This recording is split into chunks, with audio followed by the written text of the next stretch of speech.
Halo, Assalamualaikum warahmatullahi wabarakatuh. Kembali lagi di channel Erwidiastomo dengan saya Rifki. Pada kesempatan kali ini saya ingin membahas mengenai perbedaan dari hub 135 mili dengan hub ukuran 148 mili atau yang disebut juga dengan bus. Di depan kita ini udah ada contoh perbedaan hub yang ukuran 135 mili dan hub yang 148 mili. Saya ingin menunjukkan kepada teman-teman sekalian bahwa hub bus itu memang sedikit lebih lebar dibandingkan hub pada umumnya MTB. Jadi ini hub yang 135 mili ini kita hitung dulu ya. Dihitungnya dari ujung sampai ujung ke sini. Kita gunakan jangka kaliper atau jangka vernier.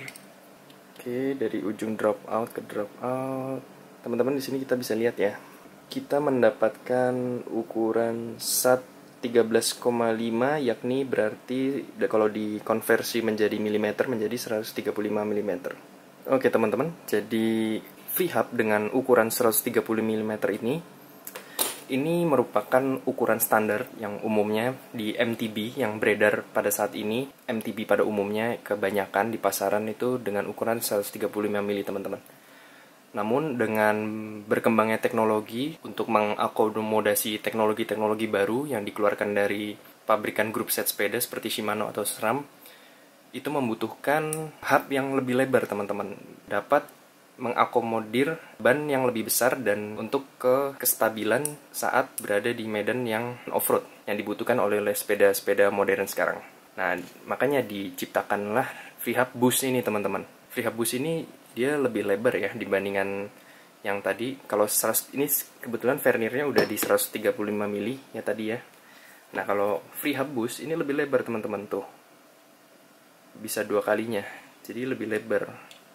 Ini kan 135 yang dijangka, sedangkan yang ini yang bus 148.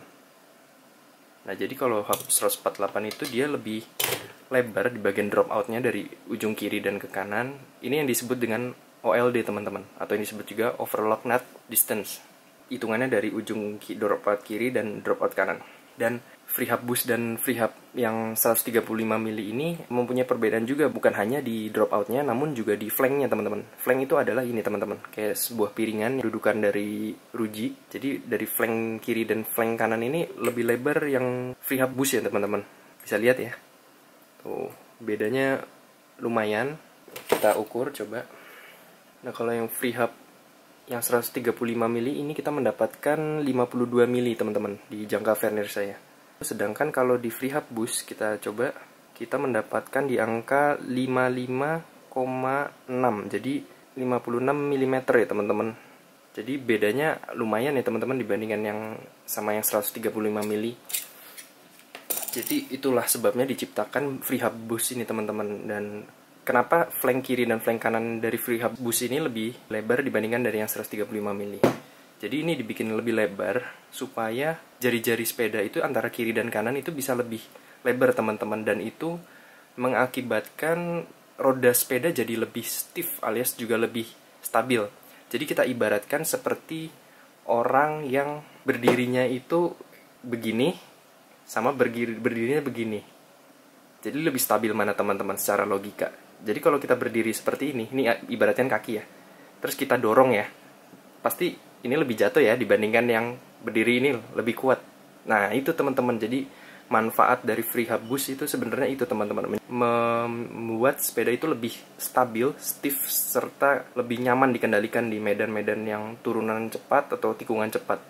Jadi makanya sepeda-sepeda sekarang, apalagi sepeda sekarang yang mountain bike yang udah mengadopsi single chainring, membutuhkan free hub bus teman-teman. Ini adalah teknologi yang diciptakan oleh pabrikan-pabrikan dari grup set sepeda gitu teman-teman.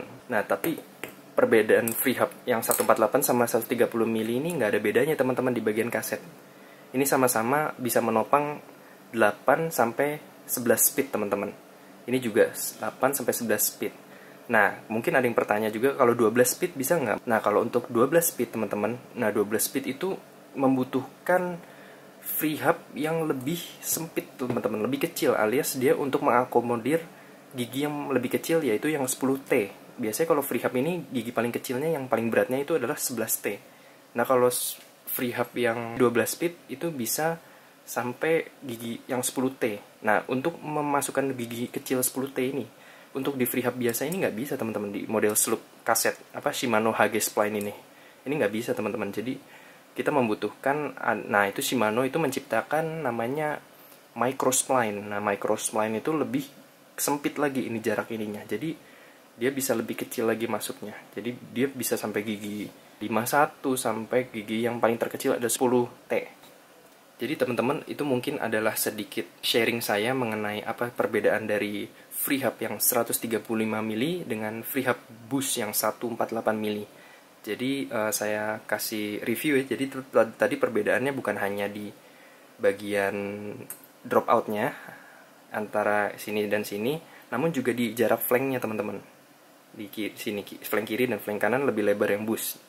Dan tadi saya udah kasih umpamakan juga seperti orang berdiri tegak lurus dengan sama orang yang agak mengangkang. Jadi lebih stabil orang yang mengangkang teman-teman.